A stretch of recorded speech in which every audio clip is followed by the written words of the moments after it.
I am the parent of 2 college-age kids, and I have a new business that's Facebook-enabled, so I thought it would just be a little bit of fun to share some of the ideas on that. Facebook generation is different. Business is 8 years old. They hit 1 billion users just recently, which is 40% of the internet users on the planet. Don't believe any business has ever got there, and they're quite different. They start that they don't watch television. One of the hardest things about them is reaching them. They don't watch TV, they DVR stuff, they watch it on their PCs, they watch it on tablets, and they skip through the advertising all the time. They're the first generation who's really got complete control over that media. Radio is something that they really have never listened to it in the car. They're the things where Spotify and Pandora are there. Music is really important to them. You think about the music that they have all the way around, but they tend to use all their time going to events. Newspapers, periodicals, and that sort of thing are completely foreign to them. They don't read any of that sort of stuff. They do get information, but it's entirely from online sources. If it isn't online, it doesn't exist for this generation, which is something that's there. Mail is kind of strange. I asked my kids, and as far as they're concerned, the postal system only exists to deliver stuff they order from online sites. And email is just all full of spam, so why would you ever use that? And so it's, not something that's there.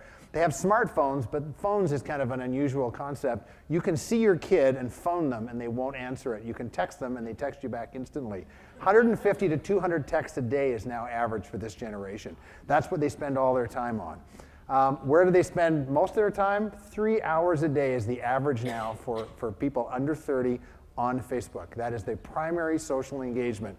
They have an average of more than 1,000 friends. This is what they do. They don't watch TV. They don't do any of the other things.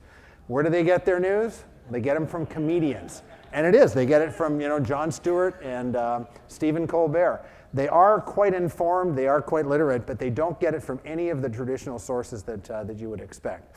Probably the biggest thing that's different about them is they are genuine. They believe in sort of that our generation talks the talk, they walk the walk, and we're a bunch of phonies. And that's really how they see most of us. And that manifests probably most pervasively on privacy.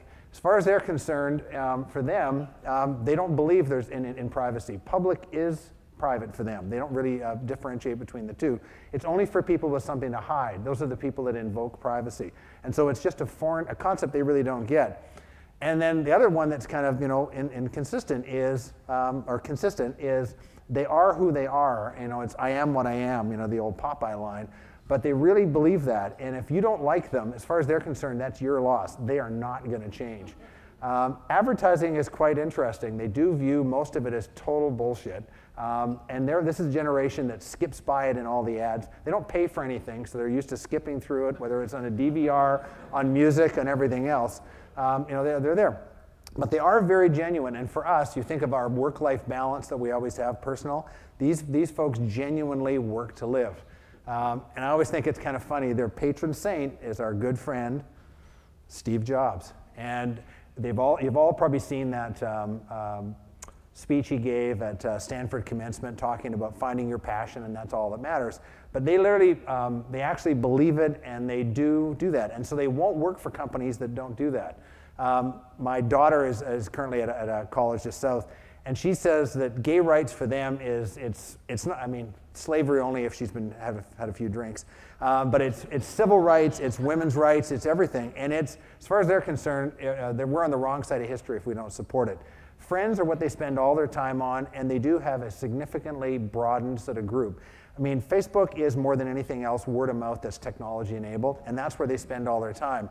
Especially for all of us in business, where they learn about things is from their friends. We've all probably seen the Spotify things that pop up on Facebook that tell us that our friends are listening to that. This is where they're learning things. They're finding what their friends are listening to, reading, watching, buying, and that's how they learn about it, not from advertising. Interesting stuff. Every time we've been at Facebook things, the Google guys just look scared shitless. And more than anything else, Facebook appears to be, for the next generation, it's kind of what Windows was for most of us that are in here. And so if you don't know anything about the Facebook ecosystem, you should, because it has big impacts for your business. So, fun.